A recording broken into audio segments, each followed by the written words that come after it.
بسم اللہ الرحمن الرحیم۔ عزیز طلبہ و طالبات، اس وقت اسلامیات اختیاری پارٹ 2 کے طلبہ و طالبات سے میں مخاطب ہوں۔ ہمارے 5 احادیث ہم پہلے کر چکے ہیں۔ آج ہم ایک نئی حدیث کے ساتھ میں آپ کی خدمت میں حاضر ہوں۔ جو گزشتہ احادیث جن کا مطالعہ ہم کر چکے ہیں، یاد رکھیے یہ اللہ کے نبی کے فرامین، یہ میری اور آپ کی دنیا اور آخرت کو سنوارنے کے لیے ہیں، یہ محض پیپر پاس کرنے کے لیے نہیں ہے۔ ہمیں بہت ہی زیادہ ادب اور اللہ کا احسان سمجھتے ہوئے کہ اس گئے گزرے دور میں کسی نہ کسی ذریعے سے، کورس کی شکل میں، استاد کی شکل میں، یا معاشرے کے کسی بھی ذرائع ابلاغ کے ذریعہ یا ابلاغ کی حیثیت سے ہم تک اللہ کا یا اللہ کے پیغمبر محبوب علیہ الصلاۃ والسلام کو کوئی پیغام پہنچے، تو اس پیغام کو ہمیں دل کے کانوں سے سننا چاہیے، اور پھر اس پر جو فکر ہونی چاہیے وہ یہ ہے کہ ہم اس کو اپنے کریکٹر کا حصہ بنائیں اور یہ محسوس کریں کہ جو بات ہمیں کہی گئی ہے وہ کیا ہے۔ آج کی حدیث اس حوالے سے بہت ہی اہمیت کی حامل ہے۔ پہلے ہم حدیث کا مطالعہ کر لیتے ہیں اور اس کے بعد میں انشاءاللہ العزیز اس کی مختصر تشریح کرنے کی کوشش کروں گا، جو کہ ہمارے کورس کا بھی ایک حصہ ہے اور ہماری زندگی کا ایک عظیم پہلو ہے جو زندگی کی ڈائریکشن کو ٹھیک کرنے کے لیے اللہ کی طرف سے ہمیں عطا ہوا ہے۔ حدیث مبارکہ جو اس وقت ہمارے سامنے ہے، اس کا عنوان ہے تقوی و اصلاح قلب کی اہمیت۔ اس کو روایت کر رہے ہیں جناب حضرت عن ابی عبداللہ النعمان بن بشیر رضی اللہ عنہما قال سمعت رسول اللہ صلی اللہ علیہ وسلم یقول ان الحلال بین و ان الحرام بین وبینہما امور مشتبہات لا يعلمہن کثیر من الناس فمن اتقى الشبہات فقد استبرأ لدینہ وعرضہ ومن وقع في الشبہات وقع في الحرام كالرعى يرعى حول الحمى يوشك أن يرتع فيه ألا وإن لكل ملك حما ألا وإن حمى الله محارمه ألا وإن في الجسد مضغة إذا صلحت صلح الجسد كله وإذا فسدت فسد الجسد كله ألا وهي القلب رواه البخاری و مسلم۔ عزیز طلبہ و طالبات، اس کے اندر اب سادہ ترجمہ ہم پڑھ لیتے ہیں کہ حضرت ابو عبداللہ نعمان بن بشیر رضی اللہ تعالی عنہ سے روایت ہے، فرماتے ہیں کہ رسول اللہ صلی اللہ علیہ وسلم نے فرمایا کہ بے شک حلال بھی واضح ہے اور حرام بھی واضح ہے۔ کیا فرمایا؟ کہ بے شک حلال بھی واضح ہے اور حرام بھی واضح ہے، اور ان دونوں کے درمیان کچھ چیزیں ہیں جو مشتبہ ہیں، یعنی شبہے والی ہیں۔ پھر بول رہا ہوں کہ ان دونوں میں یعنی حلال اور حرام میں کچھ چیزیں مشتبہ ہیں۔ اچھا، اب اکثر لوگ ان کو نہیں جانتے، یعنی ان میں اشتباہ والی چیز کون سی ہے جس میں ابھی کنفرمیشن نہیں ہے، تو ان بٹوین ہے، دونوں میں حلال اور حرام کے درمیان وہ چیزیں مشتبہ ہیں، ان کو اکثر لوگ نہیں جانتے۔ پس پھر مشکوک چیزوں سے بچنا، پھر اس مشکوک چیزوں سے بچنا، جو کوئی بھی ان سے بچا اس نے اپنے دین اور اپنی عزت کو بچا لیا۔ یعنی اس مشکوک لائن سے جس کسی نے بھی اپنے آپ کو بچا لیا، یعنی جو اب کنفرم نہیں ہے کہ یہ حلال ہے یا یہ حرام ہے، جس کسی نے اس معاملے میں اپنے آپ کو بچایا، گویا اس نے اپنا دین اور اپنی عزت کو بچا لیا۔ ومن وقع فی الشبہات، پھر جو کوئی ان چیزوں میں پڑ گیا جن میں کنفرمیشن نہیں ہو رہی، مشکوک ہے، وقع فی الحرام، وہ پڑ گیا بیچ حرام کے، وہ حرام میں مبتلا ہو گیا۔ اب اس کی مثال اتنے باکمال طریقے سے اللہ کے محبوب نے ارشاد فرمائی، اس کو ذرا غور سے سنیے گا تاکہ اس حدیث کا ایکچوئل مفہوم مجھ پر اور آپ پر واضح ہو جائے۔ میں پچھلی گزری ہوئی لائنوں کو ایک دفعہ بول رہا ہوں کہ بے شک حلال بھی واضح ہے، بے شک حرام بھی واضح ہے۔ ان دونوں کے درمیان میں کچھ امور ہیں جو متشابہ ہیں، یعنی شک والے ہیں، ابھی کنفرم نہیں ہے، اور لوگوں میں سے اکثر اس کو نہیں جانتے۔ پس جو کوئی اس سے اپنے آپ، جس کسی نے اس سے اپنے آپ کو بچا لیا، اس نے اپنا دین اور اپنی عزت کو بچا لیا، اور جو کوئی اس میں پڑ گیا وہ حرام میں پڑ گیا۔ جیسے اس کی مثال کیا ہے؟ اس چرواہے کی مانند، کررعا یرعا حول الحما، اس چرواہے کی مانند جو چراتا ہے اپنے جانوروں کو کس کے نزدیک؟ چراگاہ کے نزدیک، چراگاہ کے نزدیک، یعنی بجائے باہر کی جگہ کے چرانے کے وہ اس جگہ پر آ کر اپنے جانوروں کو چرا رہا ہے۔ گویا جو جگہ بادشاہ کی حد کی مقرر کی ہوئی ہے، جو بادشاہ کی ذاتی چراگاہ ہے، یعنی کسی تکڑے کی چراگاہ ہے، اس کے کناروں پر آ کر اپنے جانوروں پہ چرا رہا ہے۔ یاد رکھیں اس کا مطلب کیا ہوا کہ اللہ جیسے چراگاہ ہے، اور الا وان الحم اللہ محارم، ایسے ہی اللہ کی بھی ایک مقرر کی ہوئی حد ہے۔ پس جو کوئی بھی اس سے بچ گیا اس نے کیا کر دیا؟ اپنے آپ کو بچا لیا۔ آگے مثال کیا دی جا رہی ہے، اسی طرح انسان کی باڈی کے اندر ایک ٹکڑا ہے، الا وان فی الجسد مضغہ، خبردار کے جسم کے اندر ایک گوشت کا لوتھڑا ہے، اذا صلحت صلح الجسد کلہ، کہ بے شک وہ جو ٹھیک ہے تو پھر سارا جسم ٹھیک ہے، وَإِذَا فَسَدَتْ فَسَدَ الْجَسَدُ كُلُّهُ، اور وہ اگر خراب ہے تو سارا جسم خراب ہے۔ اور وہ گوشت کا لوتھڑا کیا ہے؟ الا وہی القلب، خبردار وہ دل ہی تو ہے۔ اچھا، اب اس ٹکڑے کو میں یہاں سے پھر ایک ترتیب سے جوڑ رہا ہوں تاکہ ہم بات بالکل مفہوم واضح ہو جائے، کیونکہ ترجمہ کرتے ہوئے بعض اوقات چیزوں کا ربط ٹوٹتا ہوا محسوس ہوتا ہے، جب ہم ترتیب سے پڑھتے ہیں تو سمجھ آ جاتی ہے کہ اللہ کے نبی نے کیا ارشاد فرمایا۔ اللہ کے نبی نے ارشاد فرمایا کہ بے شک حلال بھی واضح ہے، حرام بھی واضح ہے، لیکن ان دونوں کے درمیان کچھ امور مشتبہ ہیں، یعنی مشکوک چیزیں ہیں۔ پس جو کوئی بھی ان مشکوک چیزوں، اچھا، اور اکثر لوگ ان کی اس لائن کو نہیں جانتے، اس لائن کو اکثر لوگ نہیں جانتے۔ پس جو کوئی اس میں، جس کسی نے بھی اپنے آپ کو اس سے بچا لیا، اس نے اپنے دین اور اپنی عزت کو بچا لیا۔ جو کوئی اس مشکوک لائن میں پڑ گیا اس نے گویا حرام میں پڑ گیا۔ خبردار ایک اس چرواہے کی مانند جو چراہ گاہ کے ارد گرد مویشیوں کو چراتا ہے۔ اب چراگاہ کے ارد گرد چرانے کا مطلب کیا ہے؟ ڈر ہے کہ وہ اس میں پڑ جائے گا۔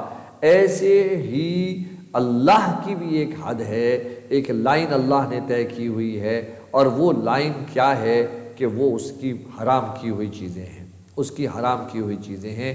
اور اسی طرح انسان کے جسم کے اندر گوشت کا ایک لوتھڑا ہے، وہ ٹھیک ہے تو سارا جسم ٹھیک ہے، وہ خراب ہے تو سارا جسم خراب ہے۔ یاد رکھیں وہ گوشت کا لوتھڑا کیا ہے؟ دل ہے۔ اب ذرا سمجھیے، اس میں عنوان ہے تقویٰ و اصلاح قلب۔ تقویٰ و اصلاح قلب، اس کی اہمیت کیا ہے؟ سب سے پہلے ہمیں اس کے اندر یہ بتایا گیا کہ مشتبہ چیزوں سے بچنے کی تاکید کیا ہے۔ مشتبہ چیزیں، بہت ساری چیزیں ایسی ہیں جن کے لیے واضح آرڈر نہیں آیا۔ آج کے اس خاص طور پہ دور جدید میں ہمارے پاس اس کی کوئی پراپر لائن موجود نہیں ہے، پھر مختلف لوگ اس کو اپنے اپنے طریقے سے ڈیفائن کرنے کی کوشش کرتے ہیں۔ ٹھیک ہو گیا؟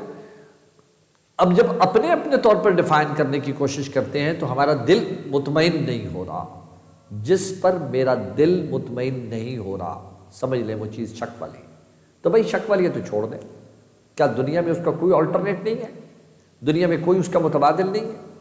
سورس آف انکم ہے، یا کھانے پینے کی چیز ہے، یا پہناوا ہے، یا کوئی مجلس ہے، یا کوئی کمپنی ہے، یا کوئی گروپ ہے، یا کوئی سوسائٹی ہے۔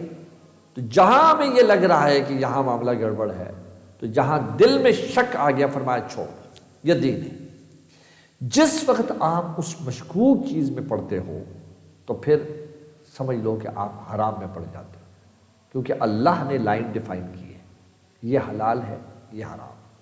حلال اور حرام کے واضح ہونے کا، سورۃ المائدہ قرآن کی اتارے جانے والی صورتوں میں سے تقریباً آخری صورتوں میں شمار ہوتی ہے، اور اس کے اندر جو حلال ہے وہ حلال ہے، جو حرام ہے وہ حرام ہے۔ حضور نے فرمایا اس کے بعد اب اور آیا ہی کوئی نہیں ٹکڑا قرآن کا بڑا حلال حرام کے اعتبار سے، اس لیے اس سے پہلے جتنا قرآن نازل ہو چکا ہے تو قرآن کی 6666 آیتیں ہیں، جس کے اندر 1000 کے لگ بھگ آیات ایسی ہیں جن کے اندر ہمیں حلال کے راستے بیان کیے گئے، 1000 کے لگ بھگ آیات ایسے ہیں جس میں ہمیں حرام کے متعلق بیان کیا گیا ہے۔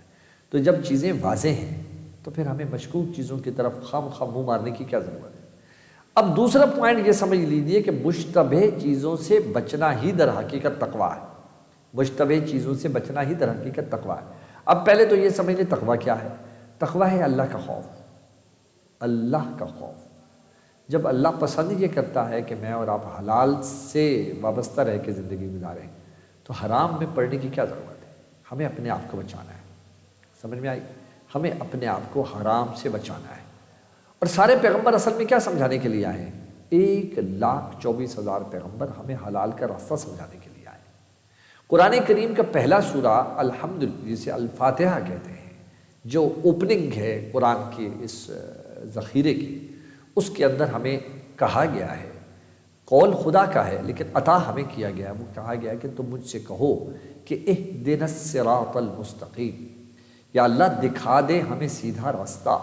صراط الذین انعمت علیہم، راستہ ان لوگوں کا جن پر تیرا انعام نازل ہوا. غیر المغضوب علیہم ولا الضالین، نہ کہ ان لوگوں کا راستہ جن پر تیرا غیظ و غضب نازل ہوا یا وہ گمراہ ہوئے. تو پتہ یہ چلا اللہ نے اس ایک سٹیٹمنٹ جو ہمارے ذریعے ہمیں دلوائی اپنے زبان پاک کے ذریعے سے، اپنے کلام مقدس میں، کہ ہم کہیں اس سے کہ ہمیں سیدھا راستہ دکھا. وہ سیدھا راستہ جس کی طلب اللہ ہمارے اندر پیدا کرنا چاہتا ہے، اس کے جواب میں اس نے پھر الف لام میم ذالک الکتاب لا ریب فیہ سے لے کے من الجنۃ والناس تک قرآن کا سارا ذخیرہ اس ایک لائن کو ڈیفائن کرنے کے لیے پیش کیا. اس کا مطلب یہ ہو گیا کہ حلال بھی واضح ہے، حرام بھی واضح ہے. اب درمیانی لائن جو شکوک و شبہات کی پٹی ہے، ضرور ہے کہ ہم اس میں پڑھیں. اس کو ڈیفائن کرنے کے لیے اللہ تعالیٰ نے یہ کہا. اگلا پوائنٹ کیا ہے کہ اللہ کی قائم کردہ حدود جو ہیں وہ اللہ کی حدیں ہیں، حدود اللہ. اب حدود اللہ سے ہم نے اپنے آپ کو لائن میں رکھنا ہے، اس کو کراس نہیں کرنا، اس ریڈ لائن کو کراس نہیں کرنا. لیکن یاد رکھیں جب ریڈ لائن کے نزدیک ہم اپنے جانور چرائیں گے، یہاں مثال دی نا اللہ تعالیٰ نے خود اپنے نبی کے علیہ الصلوۃ والسلام کے ذریعے سے، کہ ہر ایک چراگاہ ہے، اور اگر چرواہا چراگاہ کے کنارے پر جانوروں کو جا کے چراتا ہے، اس کا مطلب یہ ہے کہ وہ امکان ہے اس بات کا کہ جانور چرتے چرتے اپنی حد سے گزر کر اس پگڈنڈی کراس کر کے ادھر چلے جائے. اس کی مثال میں آپ کے دوں.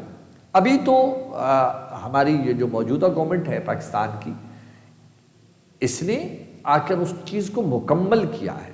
لیکن اس سے پچھلے گورنمنٹ نے ایکچولی وہ کام شروع کیا ہوا تھا جو کہ 50% سے زیادہ ہو گیا تھا، اور اس میں پاکستان آرمی انوالو ہے کیونکہ یہ دفاعی مسئلہ تھا. اب یہ پوائنٹ میرا غور سے سمجھیے گا. ہمارا سب سے بڑا بارڈر جو ہے وہ 2 ملکوں سے جڑا ہوا ہے. ایک ہمارا بارڈر ہے انڈیا کے ساتھ، ایک ہے ہمارا افغانستان کے ساتھ، اور ایک کارنر ہمارا ہے ایران کے ساتھ، تھوڑا سا چائنا کے ساتھ. اب وہ جو بارڈر ہے اس کو سیل کرنا ہے، اور اس کے لیے انہوں نے کیا کیا، باڑ لگائی ہے. اور وہ لوہے کی باڑ ہے جو کہ انڈیا والوں نے بھی اپنی سائڈ پہ لگائی ہے، ہم نے بھی اپنی سائڈ پہ لگائی ہے. کس لیے لگائی ہے؟ کہ لوگ اس لائن کو کراس نہ کر سکیں. اور اکثر یہ ہوتا رہا ہے پہلے کہ ہمارے یہ جو پٹی ہے، جیسے اب رحیمیت خان میں ہم رہتے ہیں تو یہ ہمارا بارڈر جو ہے یہ روہی کا علاقہ ہے، اس کو ہم چولستان کہتے ہیں، ٹھیک ہے. اور وہ انڈیا والی جو سائڈ ہے اس کو وہ راجستھان کہتے ہیں، راجستھان اور یہ چولستان. تو ادھر جو لوگوں کا کسب ہے وہاں کے مقامی لوگوں کا، وہ جانور چرانا ہے. ان کے پاس بڑے بڑے ریوڑ ہیں، بڑے یعنی بیل گائے جو ہیں وہ، یا بکریاں وغیرہ. تو اکثر یہ ہوتا رہا ہے کہ جو تھے یہ چرواہے، انہوں نے اپنے جانور جو ہیں وہ انڈین بارڈر کے قریب جا کر اس ایریا میں چراتے رہے. تو کئی دفعہ ایسا ہوا کہ ہمارے جانور لائن کراس کر کے پرلی طرف چلے گئے. پھر ان جانوروں کو میں نے دیکھا، پرسنلی جا کے دیکھا، تو ان لوگوں نے کوئی لوہے کا آلہ گرم کر کے اپنے جانوروں کی پیٹھ پر وہ نشان لگائے ہوتے ہیں. اب دیکھیں نا، جانور کی شکلیں تو ایک جیسی ہوتی ہیں، ان کے تو کوئی فنگر پرنٹس نہیں ہوتے، ان کا تو شناختی کارڈ یا پاسپورٹ نہیں بنا ہوتا. اب نتیجہ کیا ہوا کہ وہ جانور جو ہیں وہ ان پہ، میں نے ان سے پوچھا کہ یہ آپ نے جو لوہا گرم کر کے ان کے وجود پہ داغا ہے تو وہ تو جل گیا ہے، ان کی جلد جل گئی اور پکا نشان پڑ گیا، یہ کیوں ہے؟ تو کہنے لگا کہ جب ہمارے جانور لائن کراس کر کے انڈیا والے میں چلے جاتے ہیں، ہم وہاں جا نہیں سکتے، وہ ہمارے جانور پکڑ لیتے ہیں، اور کبھی ان کے جانور ہماری طرف آ جاتے ہیں تو بعد میں پھر بٹوارا ہوتا ہے، ہم کہتے ہیں مہربانی کرو یار وہ ہمارے 10 جانور ادھر چلے گئے، تو ظاہر ہے 50 ہزار لاکھ روپے کا ایک جانور ہے، تو غریب آدمی کے لیے بڑا مشکل ہے، تو وہ اس کے اوپر نشان لگا ہوتا ہے، وہ کہتے ہیں یہ کیسے خبر ملے گی کہ یہ تیرا جانور ہے؟ کہتے ہیں یہ اس کے پشت پہ یہ نشان ہے، یہ ہمارے سارے جانوروں کے اوپر لگا ہوا ہے، تو وہ دیکھتے تو ہے، تو کئی دفعہ بھی یہ جانوروں کا تبادلہ بھی ہوا اور کئی دفعہ وہ جانور پکڑے بھی گئے ہیں، کئی بار اس پر ہمارے جھگڑے بھی ہوئے۔ تو بھئی بات یہ ہے، کنارے پہ جا کے کیوں چراتے ہو؟ کنارے پہ جا کر کیوں چراتے ہو؟ دور رکھو۔ اس بات کا خطرہ ہے کہ جب آپ بارڈر پہ جا کے کراس کر ادھر کے جانور چراؤ گے تو جانور ہے، وہ لائن کراس کر کے ادھر چلے جائیں گے۔ اللہ یہی بات اپنے پیغمبر صلی اللہ علیہ وسلم کے ذریعے سے ہمیں سمجھا رہا ہے کہ ہر چرواہے کی ایک چراگاہ ہے، اسے اپنے حد میں جا کے چلے۔ اب جب متبادل یا مخالف یا کسی بڑی اتھارٹی کی چراگاہ کے کنارے پہ جا کر اپنے جانور چرائے گا، اس بات کا امکان موجود ہے کہ وہ اس میں پڑ جائے گا۔ اسی طرح فرمایا اللہ کی بھی ایک چراگاہ ہے، اور اللہ کی چراگاہ کیا ہے؟ اس کی قائم کردہ حدود ہے۔ جب ہم ان حدود میں پڑ جائیں گے، یعنی اس کے کنارے پہ جائیں، عین ممکن ہے کہ ہم اس کی حد توڑ دیں۔ انسان تو انسان ہے، خطا کا پتلا ہے۔ پھر شیطان ہر انسان کے ساتھ ڈیوٹی پر ہے، جس نے اس کو ریٹریکٹ کرنا ہے، اس کو جان بوجھ کر ادھر ڈالنا ہے۔ اس لیے فرمایا ہماری حد ہے، ہماری نظروں کی بھی ایک حد ہے، ہماری سماعتوں کی بھی ایک حد ہے، ہماری سوچ کی بھی ایک حد ہے، ہمارے بول کی بھی ایک حد ہے۔ تو جب ساری چیزوں کی حد ہے تو یہی اللہ کی حد ہے، اس کو قائم رکھنا ہے۔ اور اس کو قائم رکھنے کے لیے ہماری ساری باڈی میں جو کریکٹر ہے، باڈی آرگنز میں سے جو ایک کریکٹر ہے جو ہمیں ادھر ڈائریکشن دائیں یا بائیں دیتا ہے، وہ کون ہے؟ وہ ہمارا دل ہے۔ یہ دل اگر ہمارے، اس لیے فرمایا کہ انسانی جسم کے اندر گوشت کا ایک لوتھڑا ہے، اگر وہ ٹھیک ہے تو سارا جسم ٹھیک ہے، اگر وہ خراب ہے تو سارا جسم خراب ہے۔ الا وحیۃ القلب، خبردار وہ دل ہی تو ہے۔ اب اس دل کا کنٹرول ہونا بڑا ضروری ہے، اس لیے دل کو کنٹرول کرنے کے لیے جو گر ہمیں اللہ اور اس کے رسول نے سمجھایا ہے وہ ہے الا بذکر اللہ تطمئن القلوب۔ اس دل کو مٹھی میں رکھنا، قابو میں رکھنے کے لیے اللہ کا ذکر کرنے کی ضرورت ہے، استغفار کرنے کی ضرورت ہے، لا حول ولا قوت الا باللہ العلی العظیم کا ورد رکھنے کی ضرورت ہے۔ پھر کیا ہوگا؟ یہ دل قدرے کنٹرول میں ہوگا، اور جب یہ کنٹرول میں ہوگا، فرمایا یہ ٹھیک ہے تو پھر آپ کا سارا جسم ٹھیک ہے، اگر یہ خراب ہے تو سارا جسم خراب ہے۔ آپ دیکھیں نا میرے بچوں، جب انسان کسی سیریس بیماری میں مبتلا ہوتا ہے تو اس کے اوپر بہت ساری مشینوں کے ساتھ اس کو کنٹرول کیا جا رہا ہوتا ہے، لیکن سکرین پر جو چیز آ رہی ہوتی ہے وہ ہمارے دل کی دھڑکن ہوتی ہے، اور یہی دل کی دھڑکن ہی اس بات کا ثبوت ہوتی ہے کہ بندہ زندہ ہے۔ اور اگر یہ فلیٹ ہو جاتی ہے اور وہ لائن کلیئر ہو جاتی ہے تو پھر ساری باڈی تو ایز اٹ از ویسے ہی پڑی ہوتی ہے، وہ سکڑتی نہیں ہے، وہ پھیلتی نہیں ہے، وہ اٹھتی نہیں ہے، وہ گرتی نہیں ہے، ایز اٹ از ثبوت پڑی ہوتی ہے۔ وہ صرف اس کی دل کی دھڑکن جو ہے اس کو ثبوت بن رہا ہوتا ہے کہ یہ بندہ زندہ ہے۔ اور کبھی کبھی اس کو آرٹیفیشل طریقے سے زندہ رکھنے کی کوشش کی جا رہی ہوتی ہے، جب وہ پراپرلی سانس نہیں لے پا رہا ہوتا تو پھر آپ دیکھتے ہیں، ہم کہتے ہیں اس کو وینٹیلیٹر پہ ڈال دیا گیا ہے۔ تو وینٹیلیٹر ہمیں آرٹیفیشل طریقے سے تھوڑی سی ہمارے دل کی دھڑکن کو کھلا بخشتا ہے، لیکن یہ مصنوعی ہوتا ہے اور یہ رنگ اتر جاتے ہیں۔ اس لیے پکا رنگ کس کا ہے؟ صبغۃ اللہ، ومن احسن من اللہ صبغہ، اللہ کا رنگ، اور اللہ کے رنگ سے پکا رنگ کس کا ہے؟ تو اللہ اپنی مرضی سے جو نظام کائنات کو چلاتا ہے، صرف اس نے ہمارا دل ہمارے قبضے میں دیا ہے کہ اس کو تم چاہو رائٹ لے جاؤ، چاہو لیفٹ لے جاؤ۔ اس لیے میرے بچوں، آج کی حدیث میں ہمیں یہ خبر ملی ہے کہ انسان کو اللہ کی قائم کردہ حدود کے اندر زندہ رکھنا ہے اپنے آپ کو، تو یہی تقویٰ ہے، یہی اصلاح قلب کی بنیاد ہے۔ اس لیے مشکوک اور مشتبہ چیزوں سے پرہیز کرنا ہے، اللہ کی جو حلال واضح چیزیں ہیں ان کی طرف جانا ہے، اور جو واضح حرام ہے ان سے بچنا ہے۔ ان بٹوین میں ہمیں تھوڑا سا اپنے آپ کو کنٹرول رکھنا ہے، لیکن اگر ہم نے ٹریک ہی ان بٹوین کا رکھا تو پھر بہت خطرہ ہے اس بات کا کہ اللہ مہربان ہو جائے تو ہم رائٹ ہو جائیں گے، اللہ ناراض ہو جائے یا شیطان ہم پر حاوی ہو جائے تو پھر ہم لیفٹ ہو جائیں گے۔ لیفٹ جانے کی صورت میں ہم حرام میں پڑ جائیں گے۔ دعا کرتا ہوں کہ اللہ تعالیٰ مجھے اور آپ سب کو اس حدیث کے مفہوم کو سمجھ کر اپنی ڈائریکشن سیدھے رکھنے کی توفیق عطا فرمائے، اور اس کے تقاضوں کے مطابق اپنی زندگی گزارنے کی توفیق عطا فرمائے۔ اپنا بہت خیال رکھیے گا، اپنوں کا خیال رکھیے گا۔ السلام علیکم ورحمۃ اللہ وبرکاتہ۔